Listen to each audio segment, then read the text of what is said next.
turn it over to Brandon to talk about today's topic, avoiding costly mistakes companies make with video surveillance data. So Brandon, I appreciate you joining us today, and the floor is all yours. Okay, thank you, Chris, and thank you everyone for joining us today. As Chris mentioned, my name is Brandon Reich with Pivot3. I'm going to spend a little time talking today about some of the things that you need to consider as you plan server and storage infrastructure for video surveillance implementations. We'll also talk about some of the more common pitfalls that you'll run into, particularly as newer technology is becoming available. And then we'll finish up today with just a brief overview of Pivot3, of who we are and what we do, and we'll take you through a quick example of one of our end user deployments and what those typical deployments look like. So as everyone knows, if you're on this call, organizations today are facing all kinds of increasing risks, a general increasing risk profile. It's not just, security programs are not just about protecting against crimes against people and property like they were before. Suddenly now we have to take into consideration new things like intellectual property, like protecting against operational interruptions, or even protecting the integrity of our brand. And we leverage security and security technologies to help us do that. Now at the same time, our organizations are putting a significant amount of pressure on us to show a quantified return on our investment in security technologies, which is not always an easy thing to do, while those technologies are quickly and rapidly advancing. So what's happening is, ultimately, this is leading to added costs, added complexity, and in the worst case, a general ineffectiveness of our security systems to operate in the way that they were intended. Now, specifically in the world of video surveillance, we're seeing some rapid changes happen in the marketplace.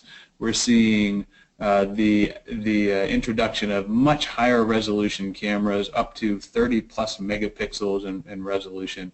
Cameras being used for all different types of purposes and use cases, things like body-worn cameras, video analytics, operational cameras, all kinds of different applications there. And we're seeing prices on the cameras drop and the amount of required retention increase. Now what all this is leading to is an explosion in the amount of data being generated by IP video systems. There's a company called IHS who has forecasted that IP video systems will produce roughly 1,600 petabytes of data every single day in 2017. And that's 3 times as much data as was being produced just 2 years ago. So we're seeing a rapid growth there. Another company called Wikibon has forecast that 50% of the data produced by the Internet of Things will come from video surveillance in the year 2020. So we're generating all of this data, but what are we using it for? So it used to be that video surveillance was really used primarily as a tool to catch the bad guy. We use it to recover losses and potentially to perhaps deter a threat from happening. But now what we're seeing is video being used in a much more proactive manner and providing all kinds of additional value to organizations. Now suddenly we can use video to hopefully identify and prevent incidents from happening, or even for things like business continuity and business intelligence. So we know that we're generating massive amounts of data, and we know that that data or that video is much more valuable and much more important to our organizations.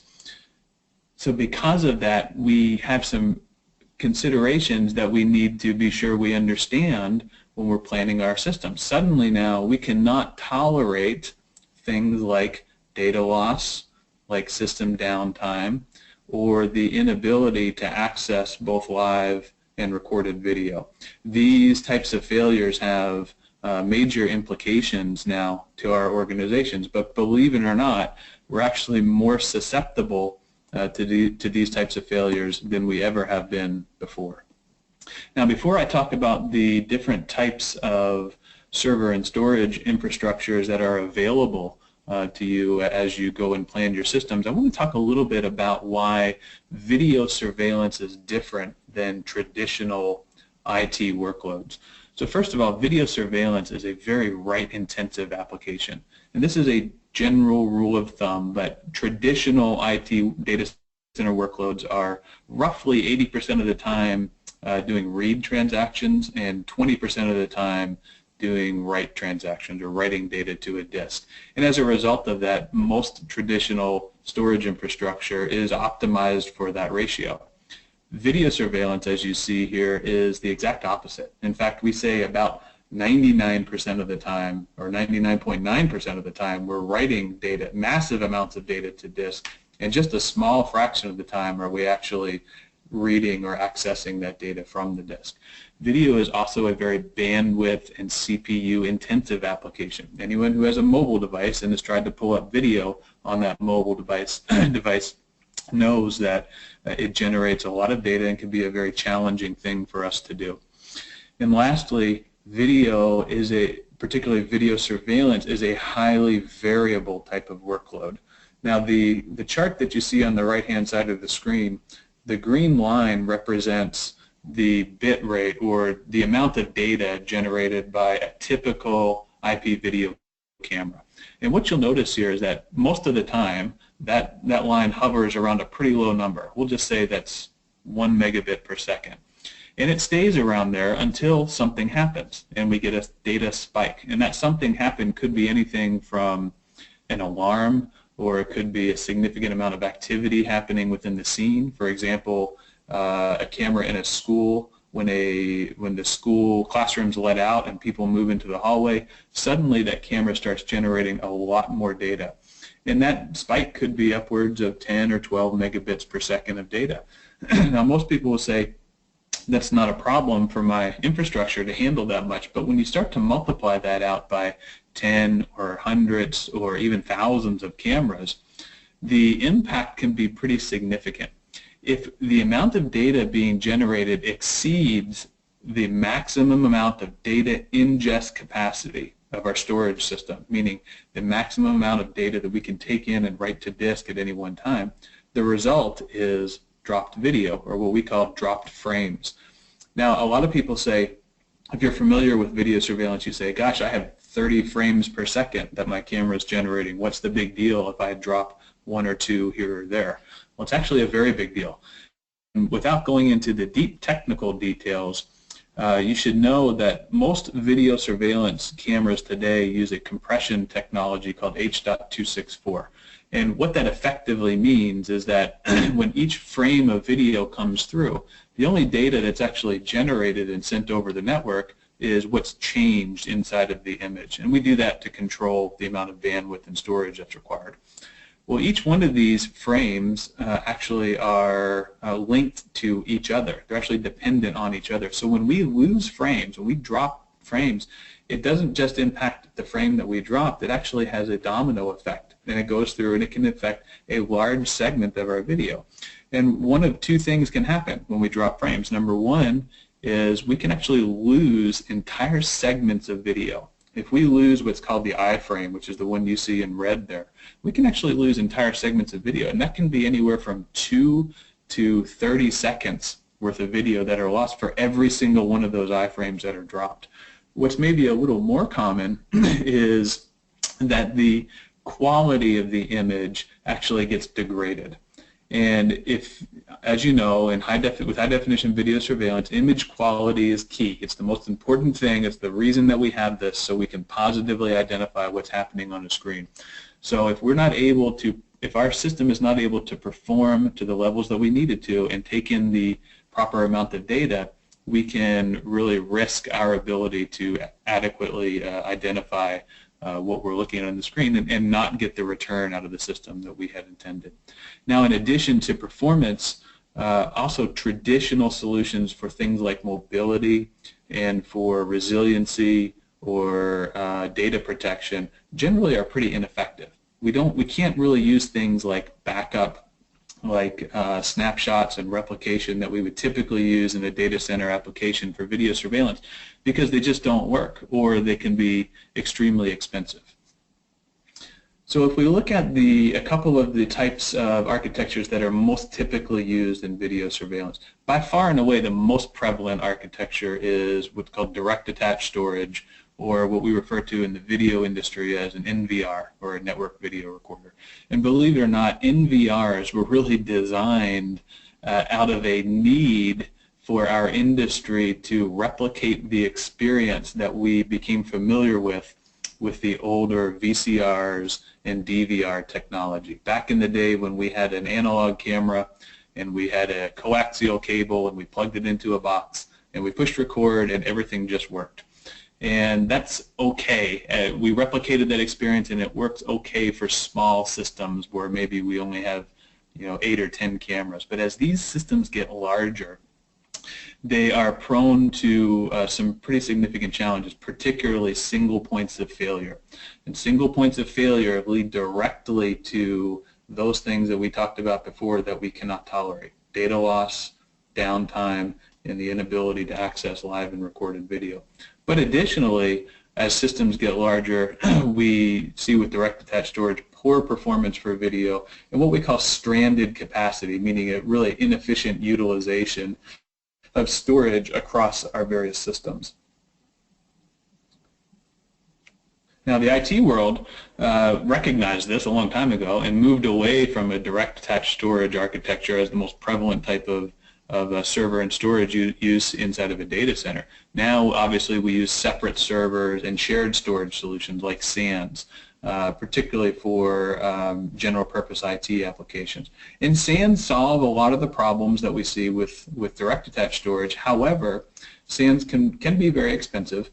They can be complex, particularly if they're being managed by a security-focused end user. Obviously, hardware is proprietary, but most importantly is SANs were really optimized for general purpose IT, which is that what I referred to before, which is 80% read and 20% write transactions, and they tend to not perform very well in a very write-intensive application like video surveillance. Now at Pivot 3, we've taken an approach to solve a lot of these problems. In fact, we bring some of the best of direct attached storage as well as separate server and SAN storage infrastructure using hyper-converged infrastructure solutions built specifically for video surveillance. Now Pivot 3, just as a quick background, we've been in the industry since 2002. We actually came to market with a solution specifically built to solve the challenges of digital video surveillance storage. Since that time, we've taken what we've learned and expanded into other applications like virtual desktop infrastructure, backup and disaster recovery, or business continuity as we call it, and general purpose data center infrastructure. But we're going to talk today specifically about our video surveillance infrastructure solutions. So, hyper-converged infrastructure. If you're not familiar with exactly what hyper-converged is, that's okay. I'm going to talk through it here real briefly here. But what I want to point out is our solutions have been purpose-built specifically for video surveillance. Now the way that we work is we start with standard off-the-shelf x86 server hardware, the same type of server hardware that you saw in the direct attached storage solutions that I mentioned earlier. And we typically deploy these in clusters of anywhere from 3 to up to 12 nodes inside of a cluster.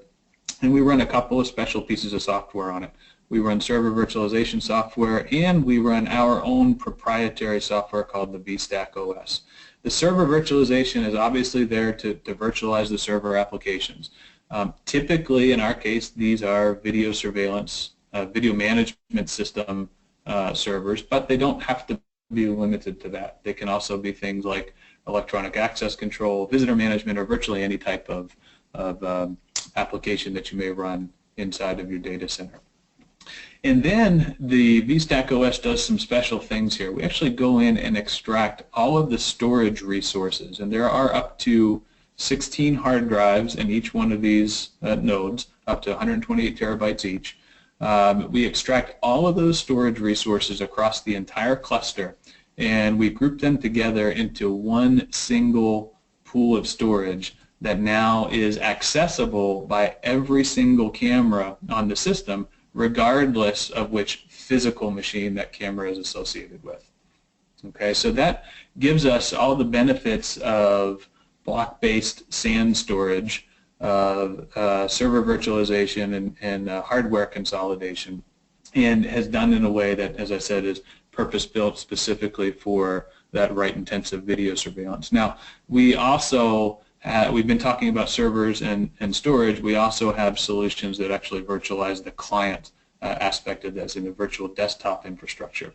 So the benefits of this, why you care about this, first of all, is the highest level of performance. In video surveillance, as you're planning your system, the key metric that you want to be concerned about is throughput, is how much throughput not only can I achieve, not just the maximum throughput, how much can I sustain even when things are in degraded mode or things go badly.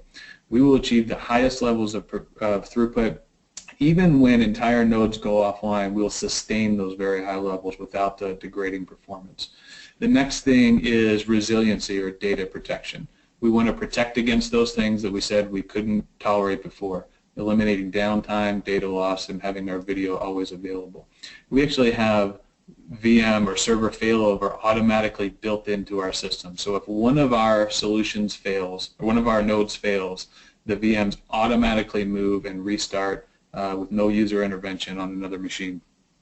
Additionally, everyone's familiar with RAID technology for data protection. We don't actually use RAID. We think RAID, particularly for video surveillance, is a bit of an aging technology. We use a more modern solution called erasure coding. And what that means to you is, whereas RAID can protect data against the loss of either 1 or 2 drives simultaneously, we can protect against up to 5 drives failing simultaneously, or against the loss of an entire node and all 16 drives on that and 2 additional drives somewhere else in the array.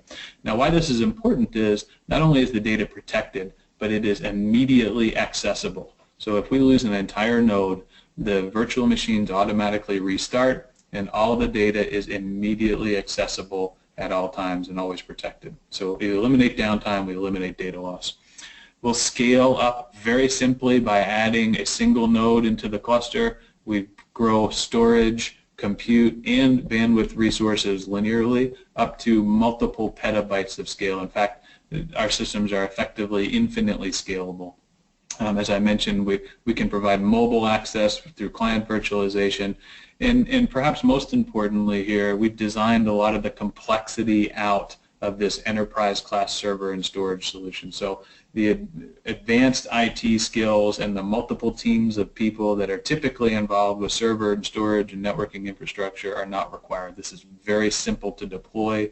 This is very simple to manage on a day-in, day-out basis. And of course, as I mentioned, we are purpose-built for video surveillance. Now, as I said, we've been around since 2002. We brought our first product to the market in 2007.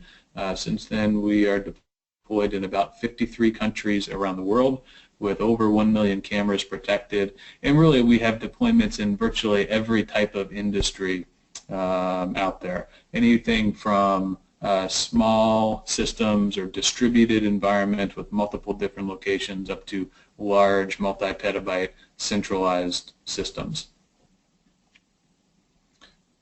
Okay, looks like our text ran off the page a little bit here, but I want to talk real briefly here about a typical, an example customer deployment of ours.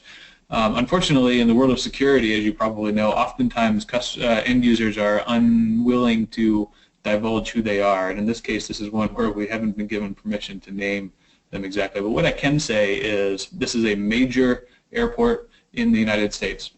And what was happening was the airport was going through a big-time modernization program, so a big-time renovation, multi-million-dollar renovation, big construction project. And as part of that, they were updating their video surveillance infrastructure, their cameras and their infrastructure, in fact. Their existing system, what they had before, consisted of 51 servers plus separate SAN storage, and they were facing all kinds of problems. It was extremely complex and time-consuming to manage. They were dealing with multiple failures on a daily basis with downtime, poor performance, and a loss of video, like we talked about before.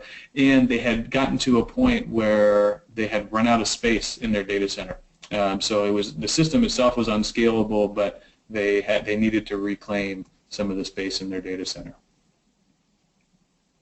So what happened as part of this implementation, they actually upgraded all 850 of their cameras to newer, high definition, higher resolution technology.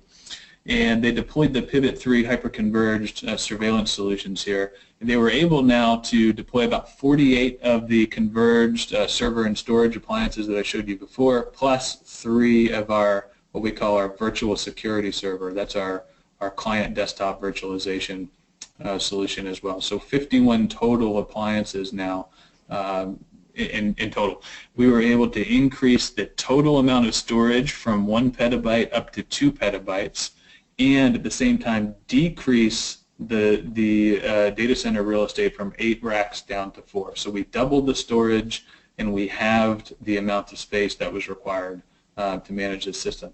But in addition to that, we gave them all the value of built-in failover, of remote access, of improved performance. So we eliminated data loss, or eliminated drop frames, and we eliminated any data loss with our advanced fault tolerance solutions. And of course, a solution that was very scalable. Now, in addition to the server and storage appliances, as I mentioned, they also deployed what we call our VSS, or our virtual security server, which effectively enabled them to run an entire new security operations center, a brand new video wall, and all of the workstations associated with that, with nothing but 3 virtual desktop appliances and a number of low-cost zero clients. So we're able to cut their costs of deploying this enterprise-class security operations center very significantly, and give them the ability to provide mobile access out to their remote security operations and their guards that were throughout the facility.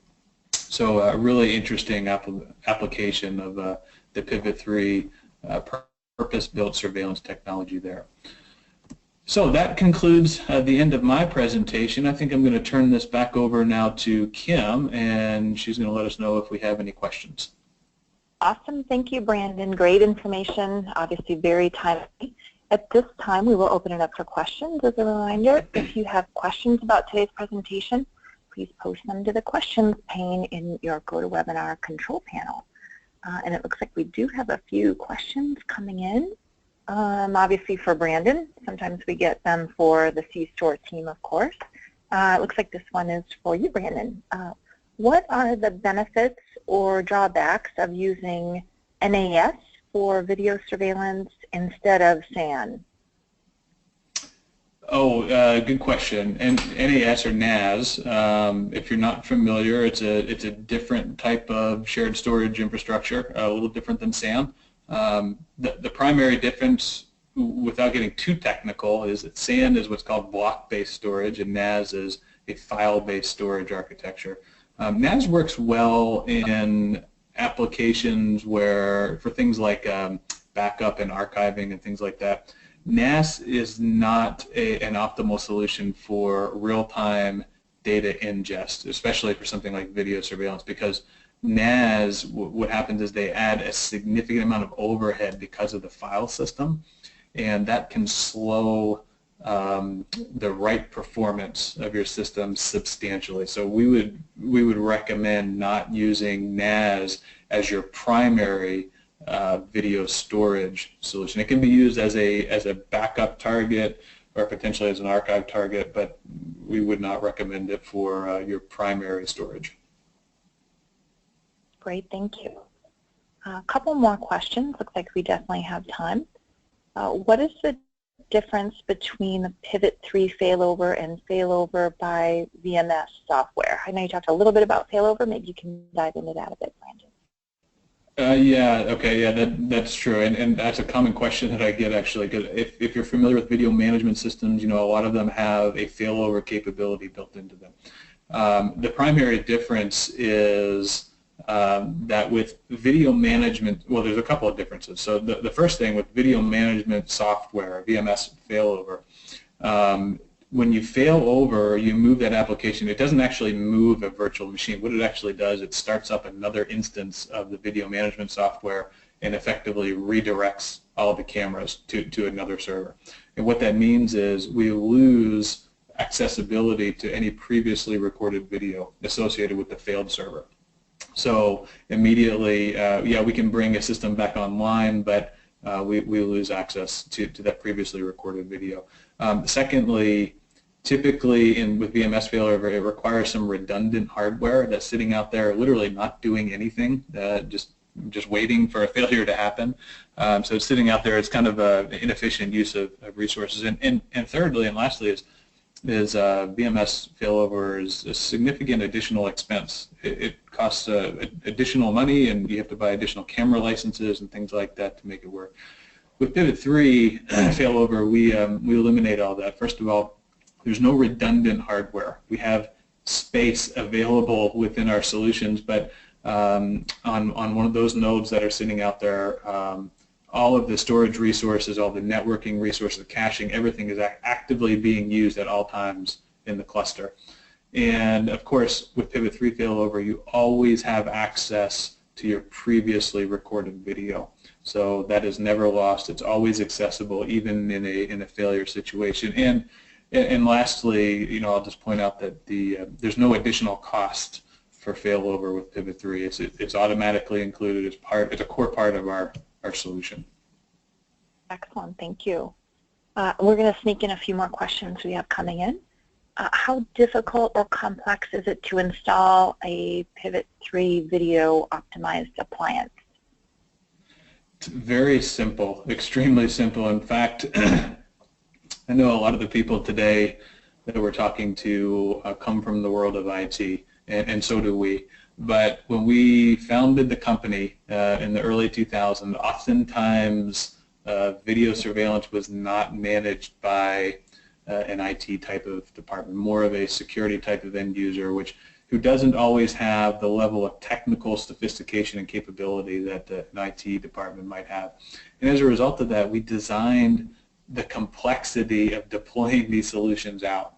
So we effectively made systems that are self-managing, self-healing, self-optimizing, automatically load balance. We've taken all of the typical day-to-day management functions out of it and automated all of them.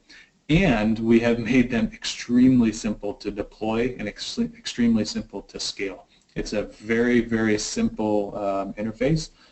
We have a management application that we deliver with our solution, or we can actually, if you're a VMware operation, we do have a direct plug-in to the vSphere vCenter solution, so the entire server and storage infrastructure can be completely managed from within vCenter. So it's a very, very simple application to use. Excellent, thank you. A couple more quick questions. Most VMS companies recommend servers not be virtualized. How do you recommend handling that? Yeah, that's a good point, and I actually wanted to point that out when I was going through. So you're right. Typically, when you virtualize a video management recorder, you incur what we refer to as the Hypervisor Tax. And what that means is when you write data from the video management application to disk, the hypervisor actually manages that process. And because of that, you incur anywhere from a 30 to 40% write performance tax, which is very significant in video surveillance. It can lead to all kinds of drop frames and lost video. We have eliminated that problem. Our software, the vStack operating system, actually becomes effectively the storage controller and bypasses the hypervisor on write transactions. So we eliminate that 30 to 40% performance tax and effectively enable the VMS to write data directly to disk, just as it would on a bare metal system. So what that means is we enable video management servers to work very well in a virtualized environment without any performance implications. Excellent, thank you. We'll take one more question quickly, and it looks like this one may be somewhat connected to the last question. Can you explain the virtualized clients and how they are different from normal VMS clients? Yeah, that's a good question. And actually, it is a little bit different than the last question. So if you're familiar with virtual desktop infrastructure, that is the concept of delivering a fully functional Windows or Linux-based desktop out remotely, delivering it to any device, whether it be a mobile device or what's called a zero client, which is effectively a lower cost PC, almost a replacement for a PC. Typical VDI deployments don't work very well for video surveillance, and we've been able to solve that problem. So we can now deliver dense, high-definition video streams using VDI to mobile devices. The difference between that and a typical mobile client from a video management server or from a video management software is a couple of things. First of all, we can deliver a full rich client experience as if you were sitting inside of a security operations center with a full rich client, as well as any integrated applications like access control or alarm management or video surveillance, whatever it happens, excuse me, or visitor management, whatever it happens to be. We can deliver that out now to any device, anywhere, anytime. Typical VMS applications, mobile applications, you get very, very limited functionality. You may get 2 or 4 cameras worth of video, and you're not going to get any of your integrated applications, and you may or may not get access to recorded video. And doing that to a typical mobile application is, number one, is unsecure and can be very bandwidth and processor intensive on the mobile device itself. So with ours, everything takes place in the data center. Everything happens on the server. The data itself never leaves the data center. The only thing that gets transmitted is the image of the desktop itself.